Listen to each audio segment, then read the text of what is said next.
Hello friends, welcome to Ally Learn.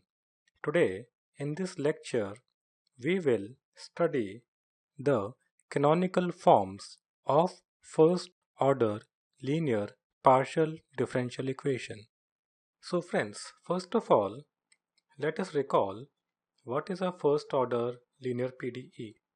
So the general form of a first order linear PDE is this one, where the powers of p, q and z are 1 and the coefficient of this small p, this small q and z, they are functions of x and y only. So friends, this was my first order linear PDE. Now the question is, why do we study canonical form, or what is a canonical form?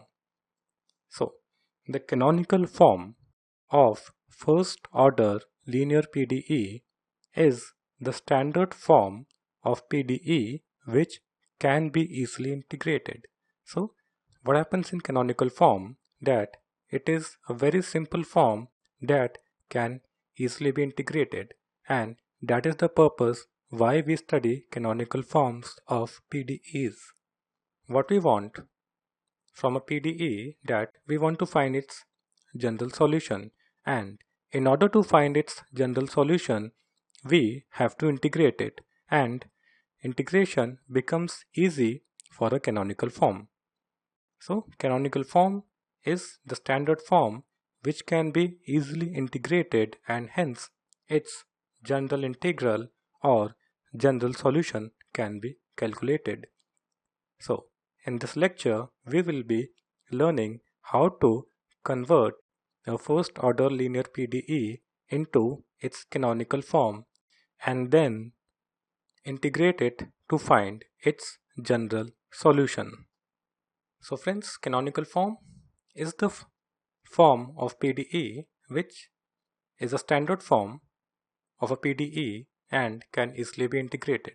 So now we move on towards finding the canonical form of a first order linear PDE. And remember friends, all those steps that I'll be explaining are valid for linear PDE. Don't use them for semi-linear or a quasi-linear PDE. All these steps that will be coming up with are valid only for linear PDE. So now let's move on. Before we learn how to find the canonical form of a first order linear PDE, we have to learn a new term, that is Jacobian. Now, for two functions xi and eta having the same domain have their Jacobian defined as g of xy equals this determinant. The first row of this determinant contains the partial derivative of xi with respect to x and partial derivative of xi with respect to y. The second row of this determinant contains the partial derivative of eta with respect to x and the partial derivative of eta with respect to y. So this is how we define the Jacobian of two functions of two variables. Remember that both the functions xi and eta are functions of two variables, and the two variables we are taking as x and y. Fine, so this is the Jacobian of xi and eta. Now let's do an example of finding Jacobian of two functions. So the example is, let xi equals x plus y and eta equals x. Then their Jacobian is defined as, this is the definition of the Jacobian, and xi x, you can see that xi is x plus y, so partial derivative of xi with respect to x will be 1, partial derivative of xi with respect to y will also be 1, partial derivative of eta with respect to x will be 1 and partial derivative of eta with respect to y will be 0 because there is no term as y over here. So we get 1, 1, 1 and 0. So this is the Jacobian determinant 1, 1, 1 and 0, and its value is -1, which as you can see is non-zero. We will be interested in Jacobians which are non-zero.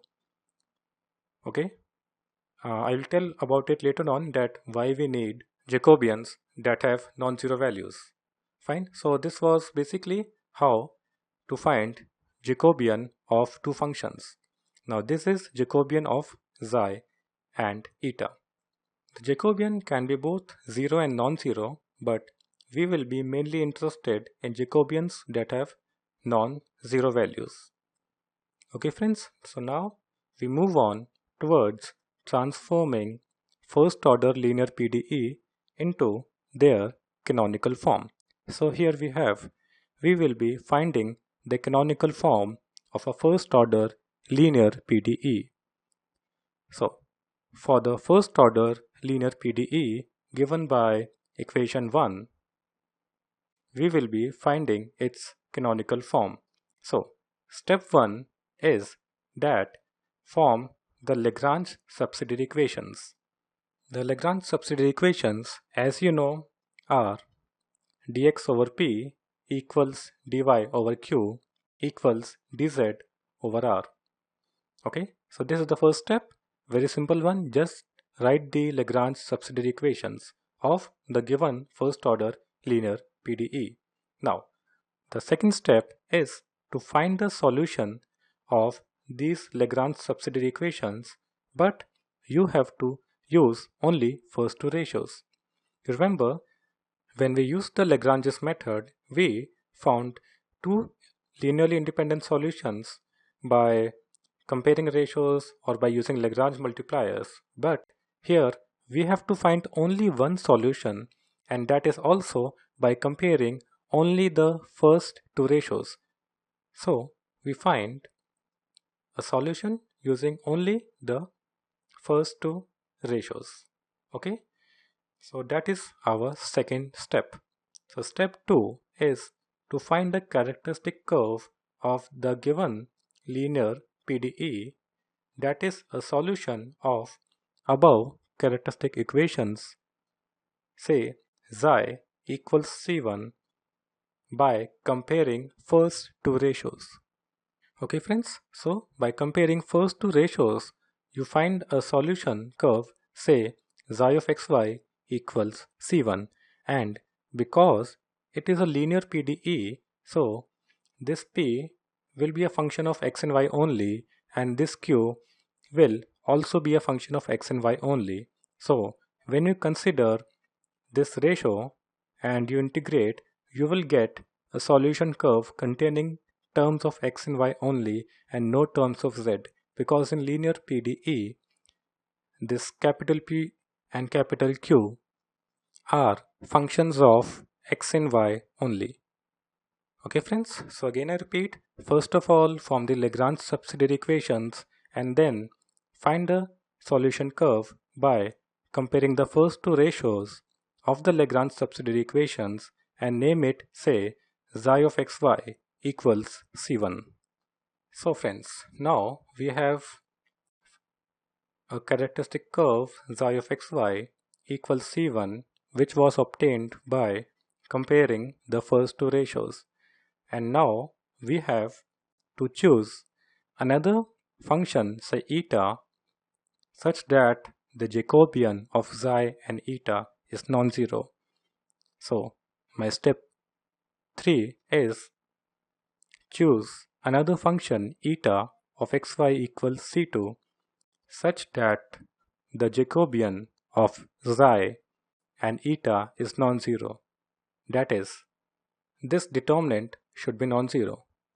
Okay friends, so first of all form the Lagrange subsidiary equations, then by comparing first two ratios form the first solution curve, say xi equals c1, and then choose another function, say eta, such that the Jacobian of xi and eta is non-zero.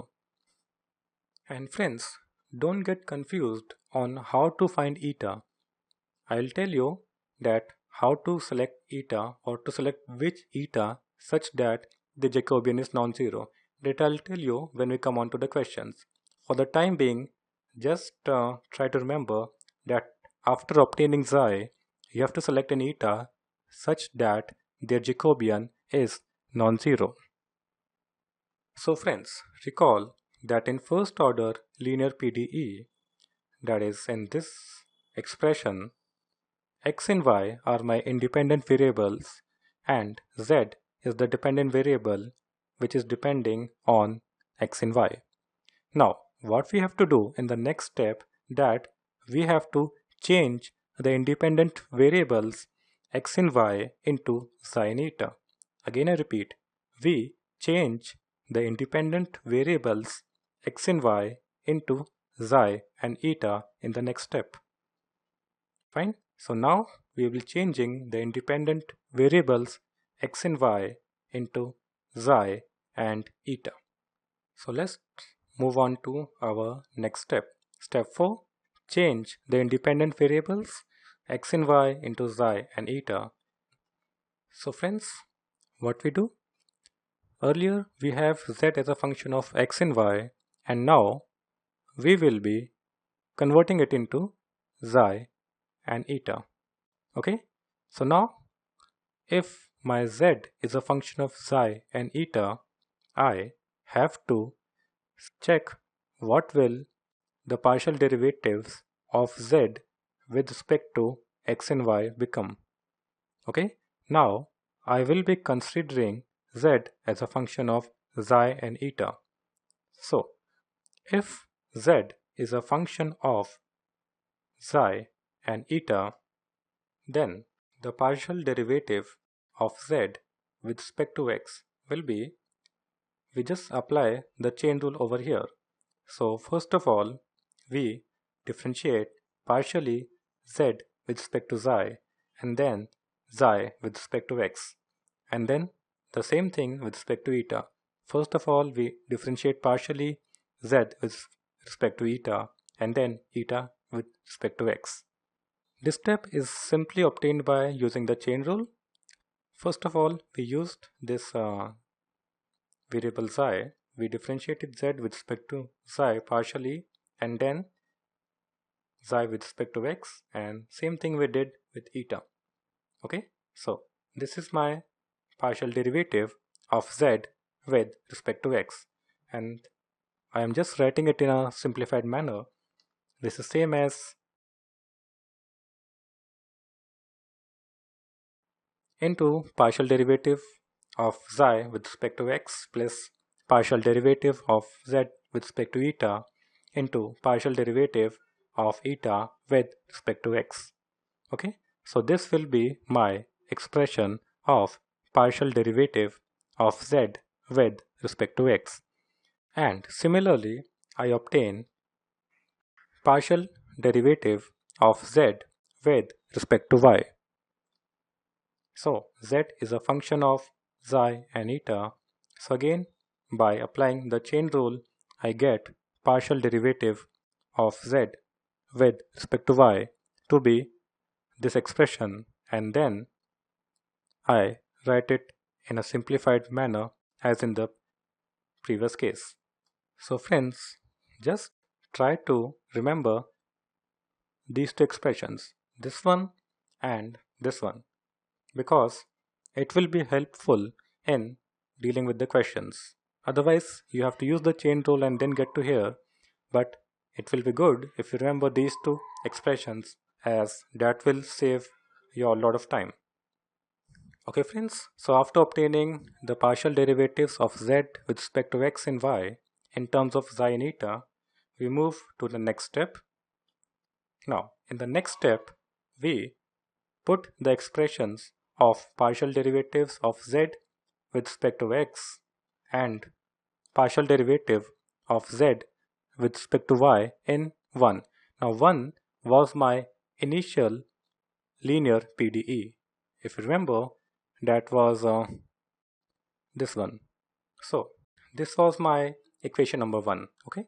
So after obtaining partial derivatives of z with respect to x and y, we put these two equations in the initial given linear partial differential equation.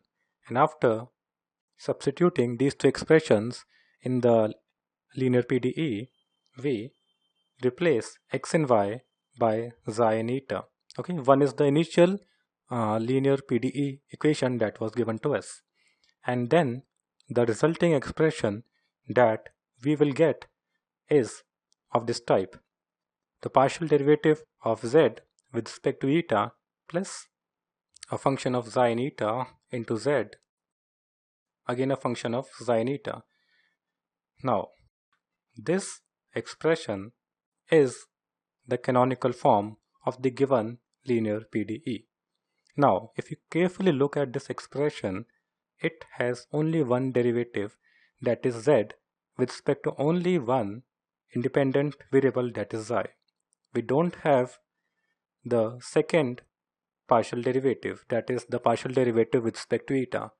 So, this is something like an ordinary differential equation in which you have a function and its derivative with respect to only one variable, and here that is psi. We don't have the partial derivative with respect to eta. So this has turned into a ordinary differential equation, that is your ODE. And integrating an ODE is similar as you have been doing in your previous courses of finding the solution of ordinary differential equations. Now it has turned into an ordinary differential equation, and you all know how to find solution of an ODE. Okay, so equation 4 is an ordinary differential equation having independent variable as xi, and eta now is a parameter because we don't have any derivative with respect to eta. So eta will be treated as a parameter, and while integration it is considered to be a constant.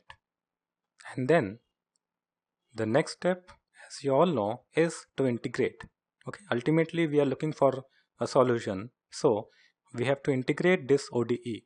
So next step is to integrate the resulting expression 4 over here. We integrate this expression. Now we come to our final step. After integration, what we do, we replace xi and eta with the original variables x and y. Okay, after we have integrated that expression, what we do, we replace xi and eta with our original variables x and y, and that resulting expression will be my general solution for the given linear PDE. So the expression obtained after step 7 is the general solution of the first order linear PDE that was given in the equation number 1. So this is how we obtain the canonical form, and then we integrate, and afterwards we again replace the variables xi and eta with the original variables x and y. Okay friends, so the steps, as you must be remembering, are first to write the Lagrange subsidiary equations, then consider the first two ratios, compare them and find the first solution, xi of xy equals c1, and then choose another function such that the Jacobian of xi and eta is non-zero. Afterwards, we change the independent variables x and y into xi and eta, and then we calculate the partial derivatives zx and zy in terms of xi and eta, and then we put these expressions zx and zy in the given linear PDE, and then we obtain our canonical form. Afterwards, we integrate it and get a solution in which we again replace xi and eta with the original variables x and y, and that expression that we obtained is the general solution of the given linear PDE. Now friends, the one step that you have to keep in mind while solving questions is that how to choose eta such that the Jacobian is non-zero. So what we do while solving the questions, take xi as the first solution that you obtain by comparing the first two ratios of Lagrange subsidiary equations and take eta to be y. This is the first choice. You take xi to be the solution that you obtained after comparing the first two ratios of the Lagrange subsidiary equations, and then take eta to be y. Or what you can do, you can take xi to be x and eta to be the solution that you obtain by comparing first two ratios of the Lagrange subsidiary equations. Okay, it's just the reversing that first of all you take xi to be that solution and eta to be y, or you can take eta to be that solution and xi to be x. You can take any of these two choices and then afterwards you check the Jacobian, and then you calculate the Jacobian. The Jacobian will turn out to be non-zero in 99.9% cases. Only very few questions are there in which this step may not work and you may get the Jacobian to be zero, but in 99.9% questions this trick will be working. Okay, so if Jacobian is non-zero, then proceed as we discussed earlier, that is we then change the independent variables x and y into xi and eta and so on. And if the Jacobian is 0, then we have to go for some other choice. Okay, but this is a very rare case. We may not have to go to this step. Most of the questions will be solved by this trick only, and by this trick we will get the Jacobian to be non-zero. Very few questions are there for which we have to look for other choices.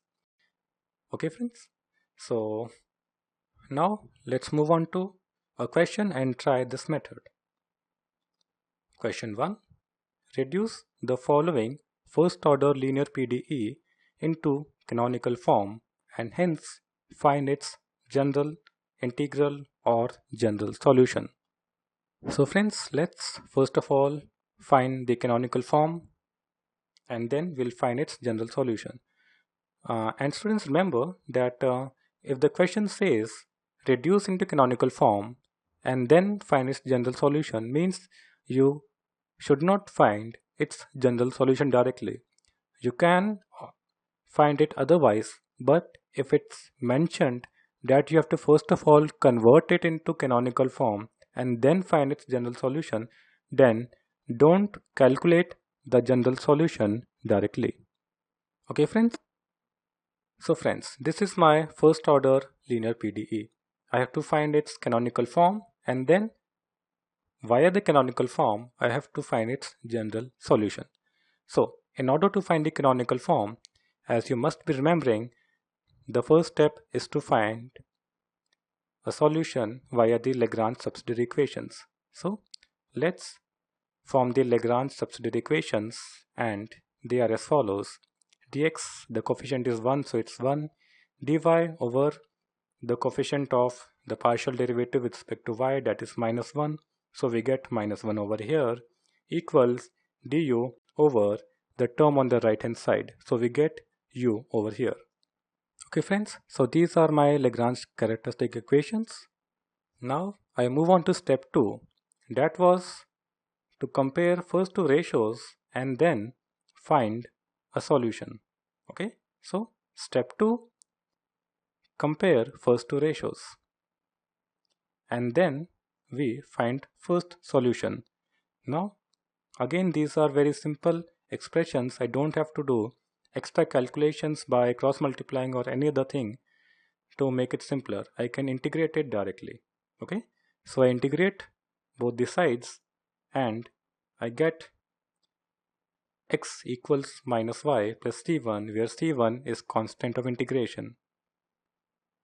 So finally I get this expression.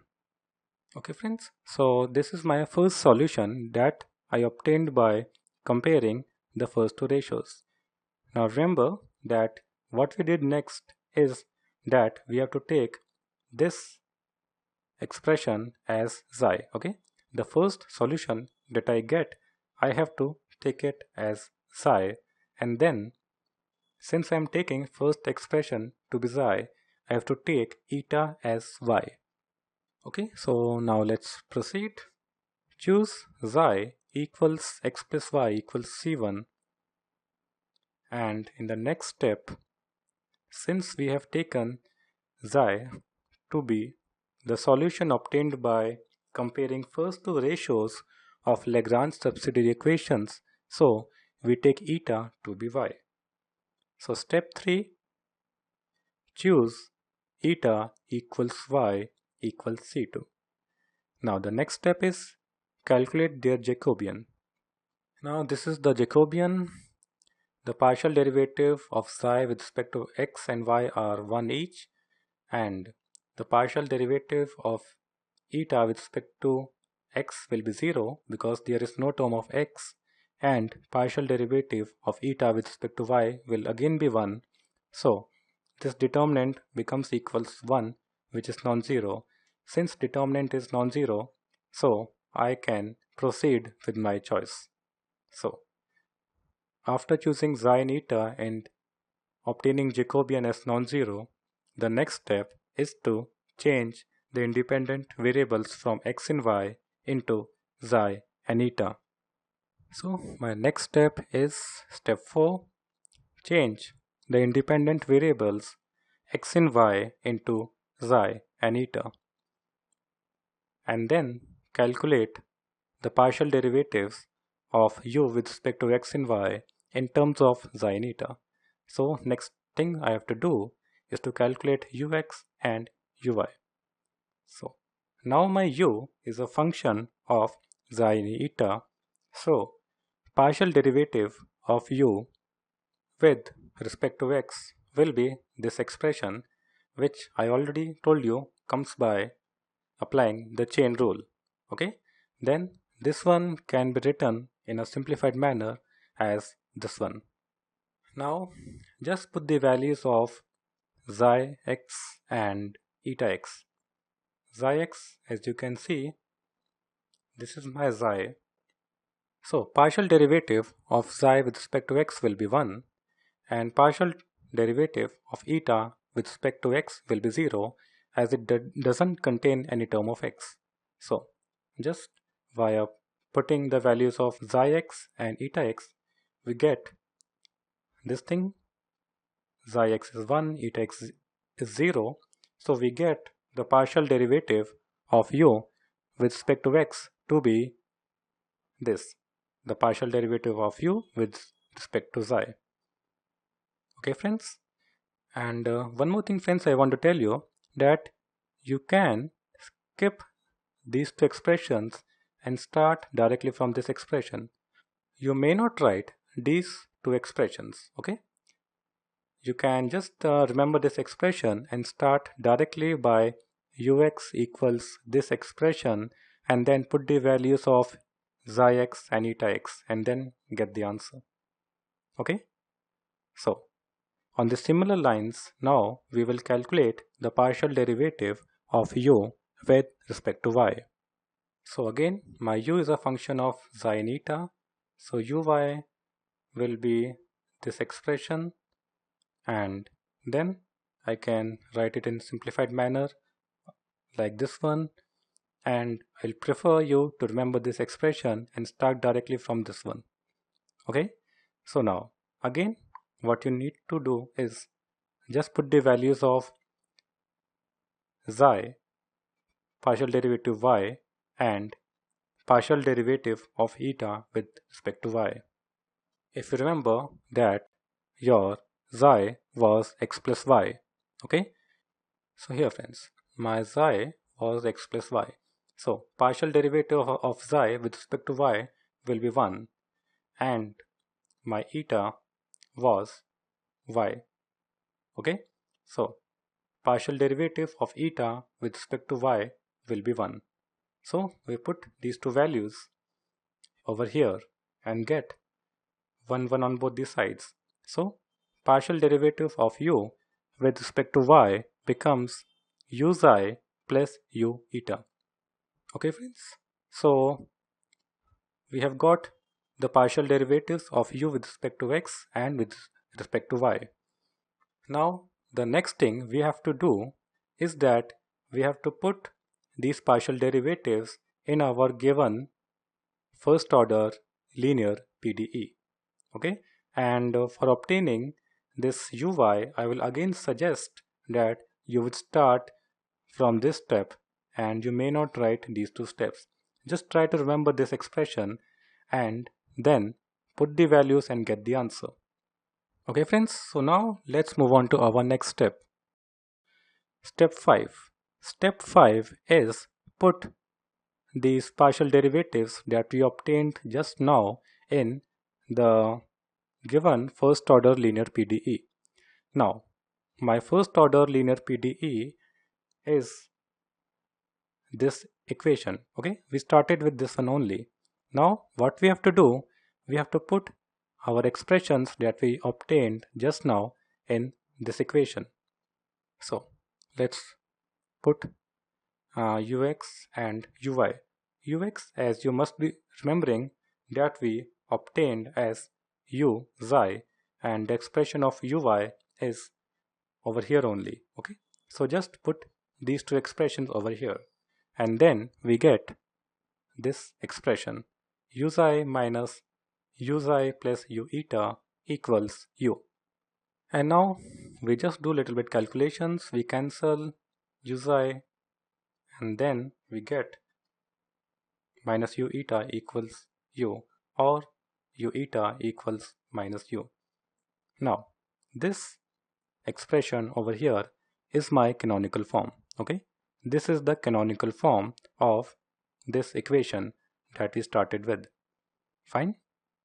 So the canonical form is u eta equals minus u. Okay friends, so now let's recall that how we got a canonical form. What we did, we first of all wrote our Lagrange substitute equations, then we form first solution by comparing first two ratios, and that we named as xi. Okay, and afterwards we choose eta. Xi, if you remember, we got equal to be x plus y, and then as per our method we choose eta as y, and their Jacobian turned out to be non-zero. Okay, and what we did afterwards, we calculated the partial derivative of u with respect to x, and that we got to be u xi, and afterwards we calculated the partial derivative of u with respect to y, and that we got to be u xi plus u eta. Okay, this is xi and this is eta. Okay, so we got uy equals u xi plus u eta, and then we substituted these two in our given first order linear PDE, that was ux minus uy equals u. Okay, so after substituting ux and uy in this, we got this expression that we have over here, that is u eta equals minus u, and this is my canonical form of this given first order linear PDE. Okay friends, so I have obtained my canonical form. Now the next step that we have to do is to find the general solution. So we integrate this canonical form, and integrating it will be easy because it contains a derivative with respect to only one variable, not the other one. I have derivative of u with respect to eta but not with respect to xi, so integrating it will be easy. So let's move on to our next step, integrate the canonical form u eta equals minus u. So I can write this as partial u over partial eta equals minus u, and then I write it in this form. Now what I do, I integrate both the sides, and this side I will be integrating with respect to eta, and here, as we already saw in our method, that xi will be considered as a constant.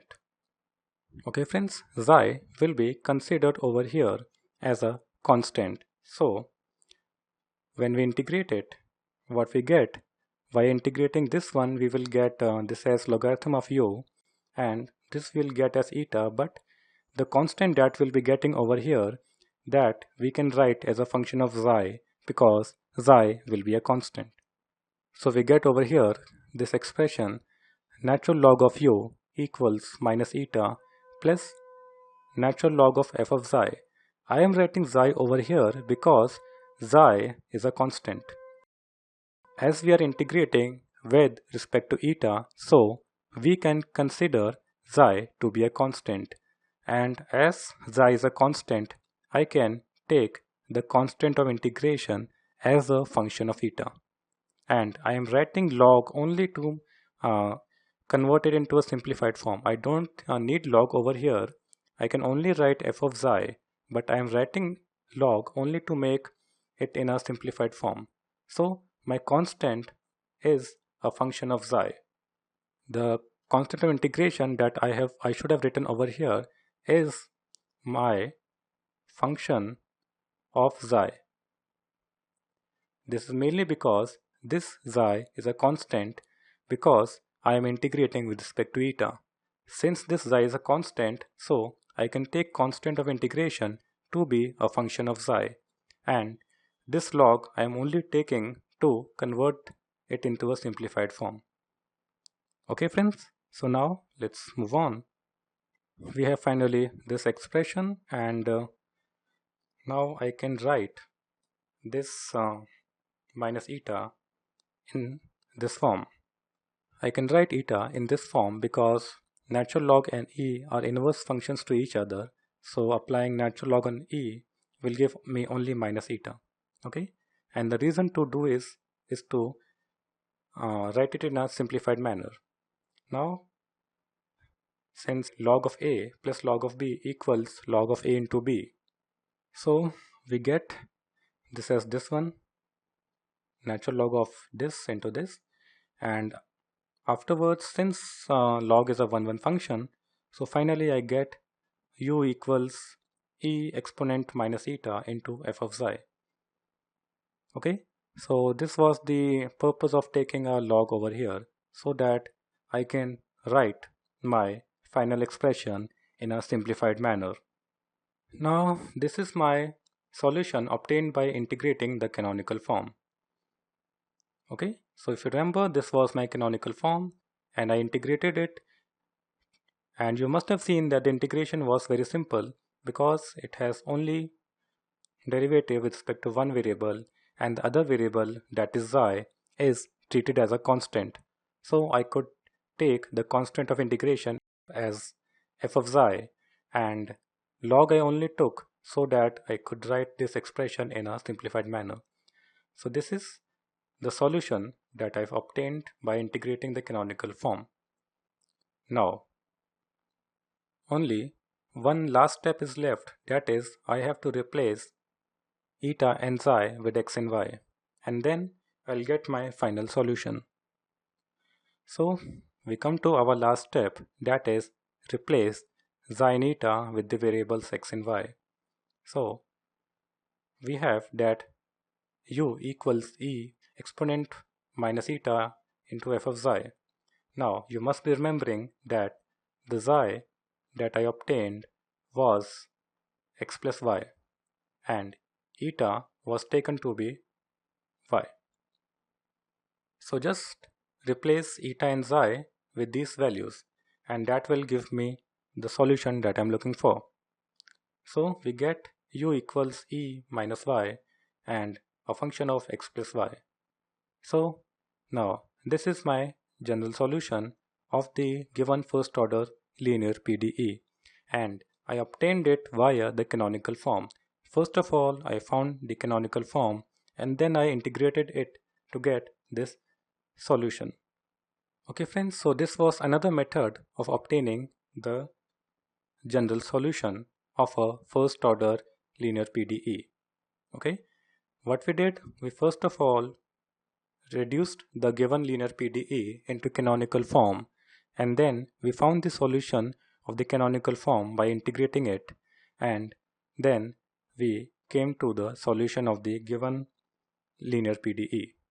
Okay, so this was my general solution. Here f, as you all know, is an arbitrary function.